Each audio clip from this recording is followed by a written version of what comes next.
Welcome back to B&B Movie Reviews. Barbenheimer, that's all that needs to be said. We also talk about the new A24 horror film, and those heroes in the half shell are back on the big screen. Stay right there. B&B is coming up next.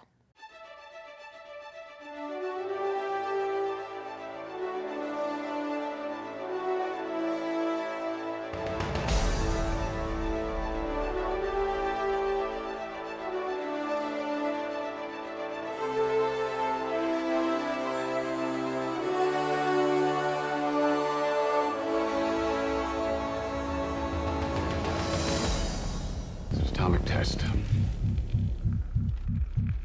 The Russians have a bomb.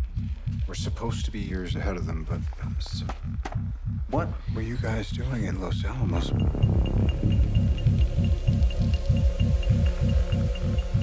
And how many people were in these open discussions? Too many. Compartmentalization was supposed to be the protocol. We were in a race against the Nazis. So now the race is against the Soviets. Not unless we started. Robert, they just fired the starting gun.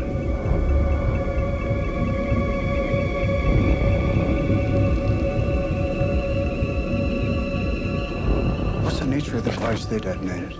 Data indicates it may have been a plutonium implosion device. Like the one you built at Los Alamos. Louis Strauss questions what the scientists have been doing in Los Alamos when he learns that Russia may be ahead in the race of building the first atomic bomb in Christopher Nolan's latest, Oppenheimer. Brad. Oppenheimer. Christopher Nolan is back. A lot of anticipation going into this film. You have to see it in 70mm IMAX. One, did you? And two, do you think you have to? No and no. Okay, all right. This is men talking in rooms. We don't need the biggest screen in the world to watch this movie to really get invested and get the effect of what the story that he's trying to tell. But I don't know, man. Look, Christopher Nolan has kind of been hit or miss for me lately. His movies, I admire his movies more than I actually really like these movies. I appreciate the craftsmanship of his films. I like the way he kind of edits. It's a little bit jarring because he likes to play with time and go back and forth. And in this movie, you know, you see things from two different perspectives. You have Louis Strauss played by Robert Downey Jr., where everything is in black and white, and then you have J. Robert Oppenheimer played by Cillian Murphy, where everything is in color. And it kind of goes back and forth. And the way he cuts in and out of these scenes, like these scenes don't really breathe for a long period of time. Well, I would let's pick up on that sentence right there. Breathe, breath. Like the way this film starts, he's really trying to go for like this experiential sensation. And there are like the first batch of scenes in this movie are just seconds long. Like it is cutting rapidly. And I found it very difficult to sink into the experience. And it kind of, in my opinion, conflicted against the very basic biopic nature of the movie. I was a little disappointed at how familiar the structure of the film was. Even with the editing style? Well, the editing style is crazy and psychotic, in my opinion. But the film itself, like the structure of the narrative, is, you've seen, this is how you would expect an Oppenheimer story to be told. And when you're going to see a Christopher Nolan version of a biopic, you don't want it to be so kind of basic. You don't, and that's the thing too, is like, because the movie, like you say, these scenes only last like 15, 20 seconds before you're cutting to another scene from another point in history. Like, it's hard to also get a grasp of who is who in the movie as far as like the real life characters. Cause I'm trying to track like, okay, this is which scientist, and this is early in Oppenheimer's career, and then they come back later on. So sometimes it's hard for me to follow and track the story itself. Isn't really interested in any of the supporting players. This is Oppenheimer's movie. This is Cillian Murphy's movie. He is in 99% of the frames of this film. He is. And he carries it, and he's exceptional in the movie. But in being so glued to Oppenheimer's subjective experience, I feel like it pushes out maybe some of the elements of the story that are more interesting to me. And I think there are characters in there that I would rather follow because the Oppenheimer tale is familiar to me. I don't know if it's familiar to everybody, but it's really familiar to me.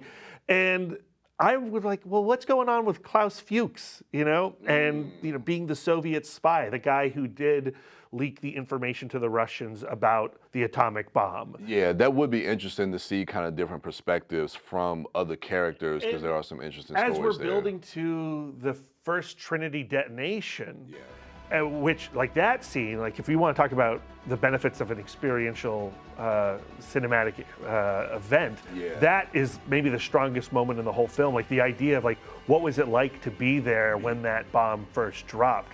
What's going on in all those people's heads? The questions of what's going on in all those people's heads never actually get answered. And that's what I found so frustrating. Like, what does Oppenheimer truly believe? Well, it feels like after that Trinity test that you do kind of see a little bit of the moral confliction that Oppenheimer has, especially, when you get that one shot when they're loading the bomb and driving it away and he's having that conversation with Benny Safdie's character, as far as like, do we know what we've done? And then everything like the fallout and the after effects after that.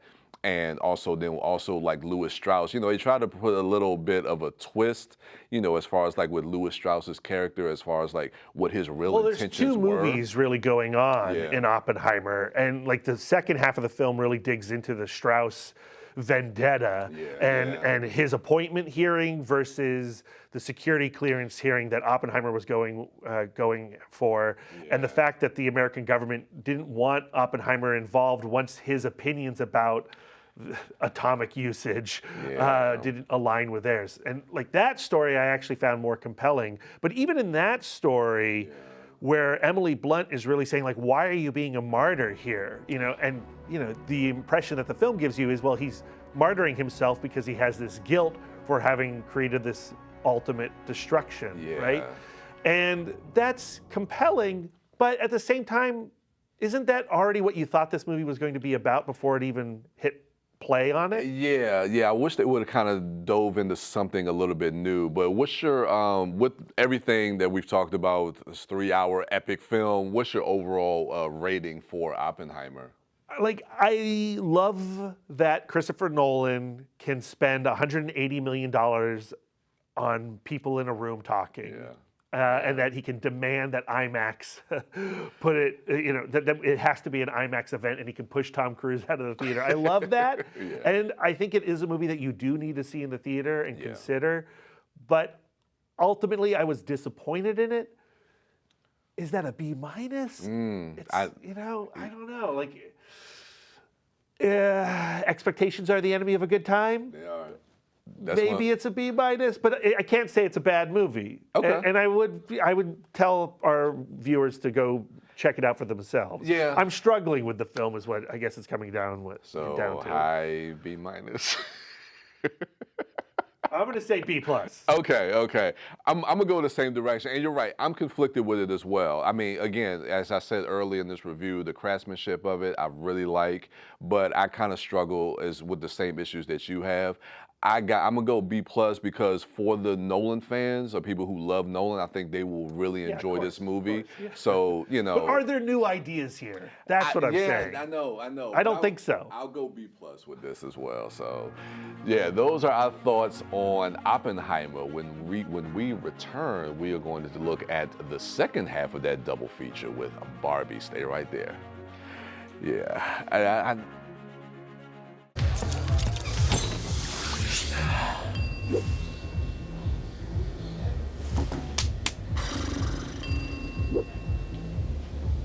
If you need to do something to feel okay to drive, you're not okay to drive. Don't drive buzzed. Hi, Barbie. Hi, Ken.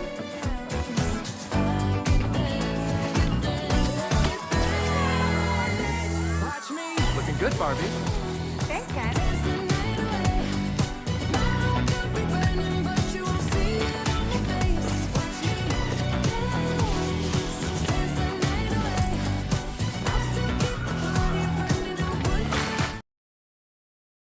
Ken is jealous of Ken when he sees her dancing with him at a synchronized dance party in Greta Gerwig's hit film Barbie. So, Brad, all right, we were talking about as far as like some of our most anticipated movies of the summer, of the year.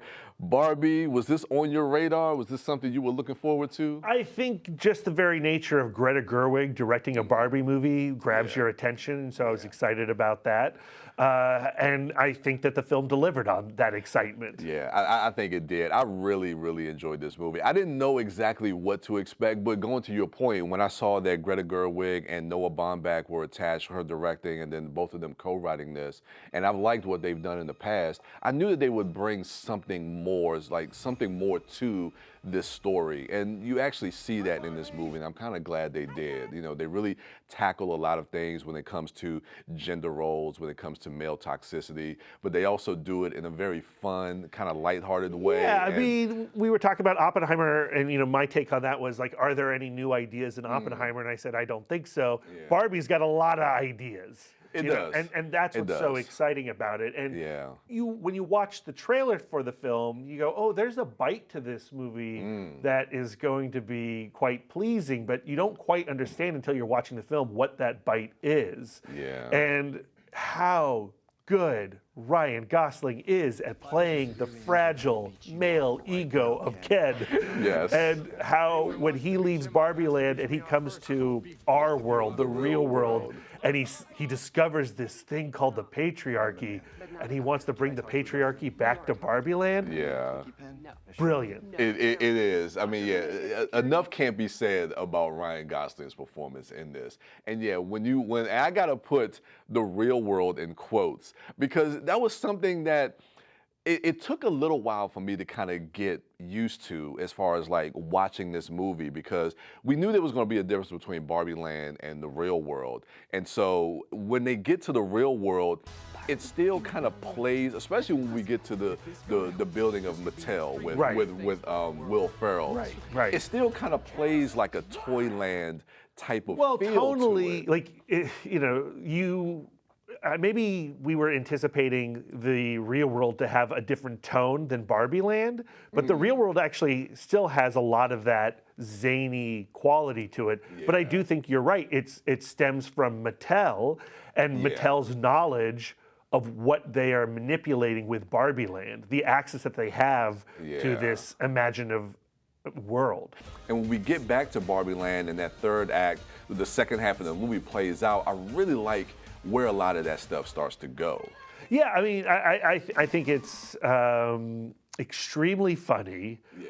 Very true. I saw a lot of myself in all the Ken's behavior, and it's good to have a mirror like that sometimes. It is. And I think what Barbie is doing is it's inviting conversation, and it's doing so in a way that is very pleasant and very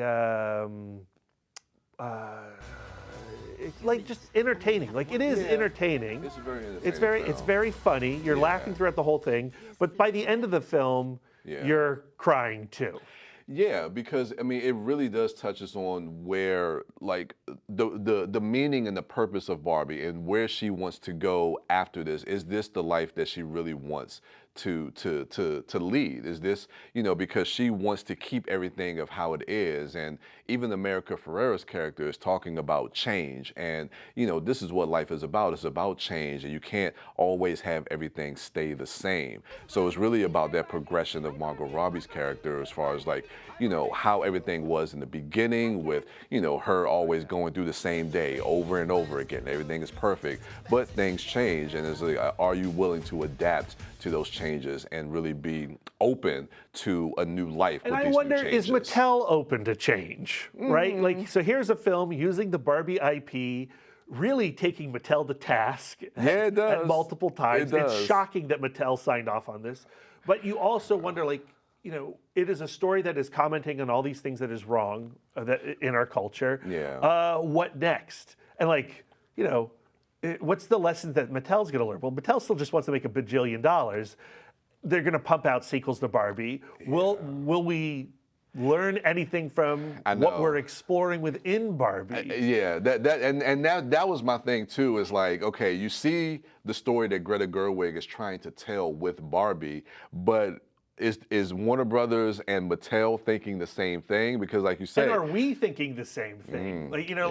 We're all showing up to Barbie. We're seeing Barbie multiple times. We're cosplaying in our Barbie costumes. Yeah. But are we going to take the lessons message and the bite out of Barbie back into our real world? Yeah. And that's the tension of that is what makes me like a little uncomfortable about the whole thing. And the fact that we need these big IP brands to have these very serious conversations that also allow us maybe to ignore those serious conversations. But I like the fact that Barbie is pushing these conversations forward. You know, hopefully, I love that when Greta Gerwig gets a project like this, she's like, "Oh, I'll say something." Oh, absolutely. I'll say I love it. I love that. What's your rating? A huge B+. I loved it. Yeah, same for me. This is a huge B+. I think anybody who sees this movie can definitely pull something from this. It definitely has something to say. So, yeah, those are our thoughts for Barbie. When we return, we're going to take a look at the next big horror film from A24. Stay right there.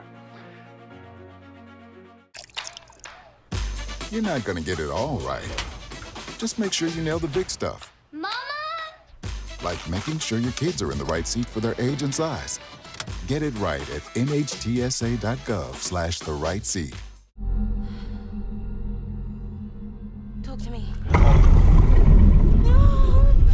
Hey, don't let go. Do not let go. I can't look at it. You don't have to look at it. You don't have to look at it. Just say it. I can't. Say it.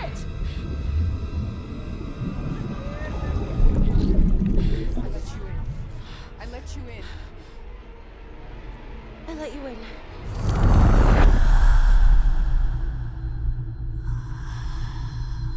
Someone coming? Got it.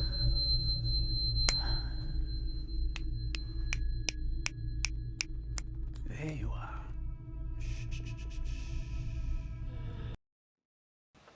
Peer pressure is a hell of a drug when Mia tries to impress the cool kids by playing a game that will conjure up spirits in A24's latest horror thriller, Talk to Me. Brian. Yes. Would you play this party game? No, not at all. I mean, look, horror movies aren't normally my bag, but I was intrigued by this movie. And watching this movie, the effect of it really works on me. I think the tension that is wound up in this movie plays really well from once that inciting incident happens, all the way to literally the last scenes of this movie. Like, it is just really, it winds you up with tension. I mean, the really idea enjoyed that you would take a demon possession and then turn it into a party game and a TikTok sensation is really clever. And the most disturbing elements of this film for me were when these possessions are happening and everyone's got their phones out and everyone's just having a ball watching their friends get possessed by demons, and you're just waiting. Oh, I know. You know, they can't stay in there for like more than 90 seconds. And then you're like, oh, when is 91 second coming? You know, and you're waiting for that moment, and then it's over. And I love the fact that it takes a different look and a different approach to the possession subgenre of horror.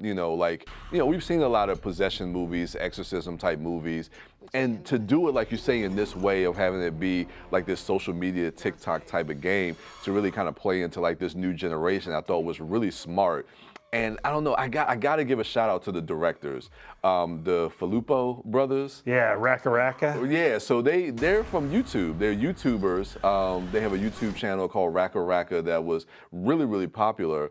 And the fact that you have YouTubers making feature films and they're going off to make a Street Fighter movie next. So, can't wait. Yeah, so I'm definitely looking forward to seeing what these brothers do next. So it's just really exciting, and the energy that they bring to this movie, more so in the first half of the film when you're really kind of setting up like what type of film this is. It feels like once that inciting incident happens, it kind of plays normally like a possession movie would. I hear what you're saying, but I do think that the film, sets up for Mia She has a tragedy in her backstory, and that tragedy will fuel the decisions that she makes in the back half of the film.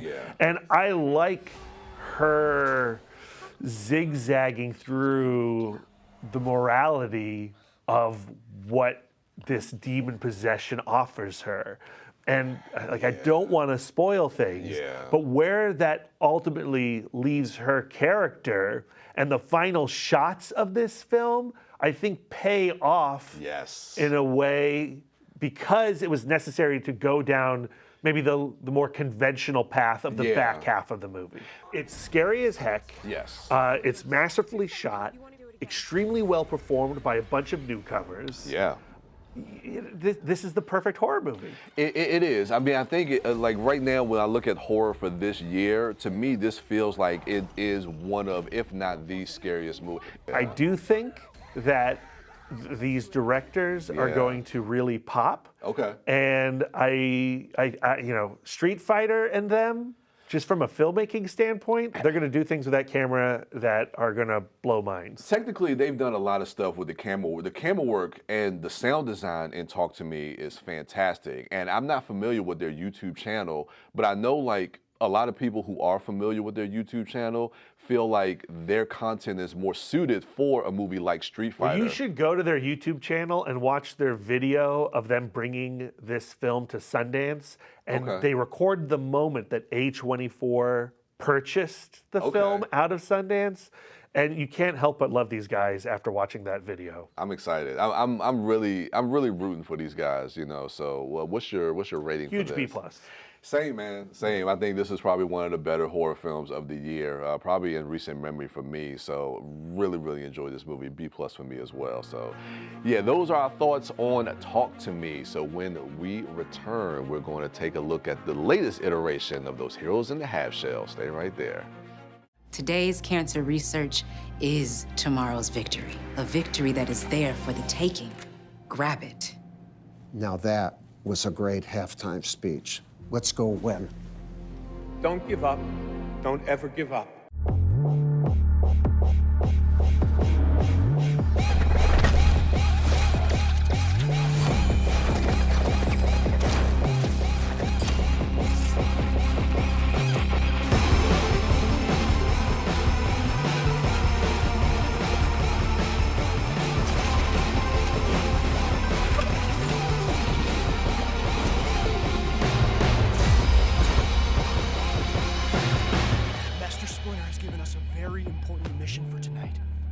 Is across the street.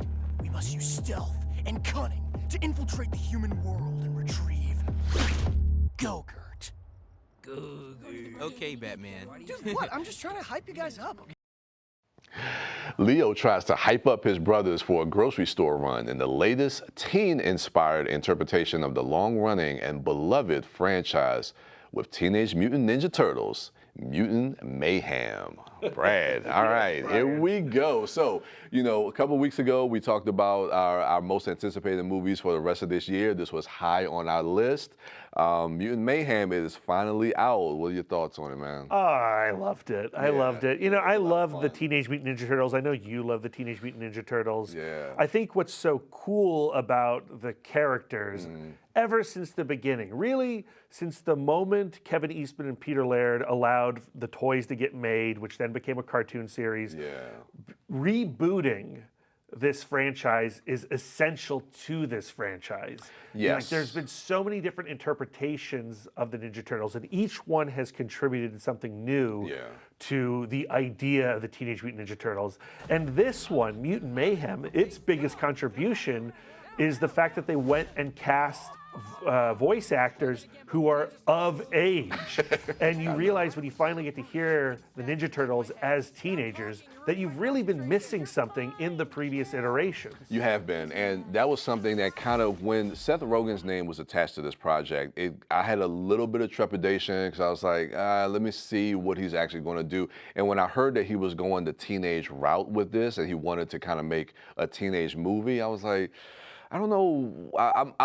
I'm curiously optimistic about it. I want to see what he's going to do with this. So as the trailers came out, and then we started to hear the voices of the Turtles, then I realized, oh, this is something new and different, but something very familiar that has always been a part of this franchise, but we've never really seen cinematically or even in the cartoon series. So I thought that that was interesting, and I think they really nailed it. And also another aspect is really having the four actors, the four teenage actors, record together, and you can really feel and hear that in the movie with a lot of their banter back and forth. And also being able to cast teenagers, they bring in a lot of the lingo and the dialogue, so it doesn't feel like it's 40-year-olds like us trying to write for teenagers. Yeah. And you could feel that in the movie, and I like that. I do wonder, for my tastes, if the film leans too heavily into comedy. Yeah, same. Same. I think the first half of this movie is perfect. Yeah. Very funny, creating the dynamics between the turtles. It's slightly different than the dynamics you've seen before, and I like those slight differences. But as the plot becomes more prominent, and we really have to deal with Superfly, voiced by Ice Cube, who's great, and the many mutants of the Mutant Mayhem.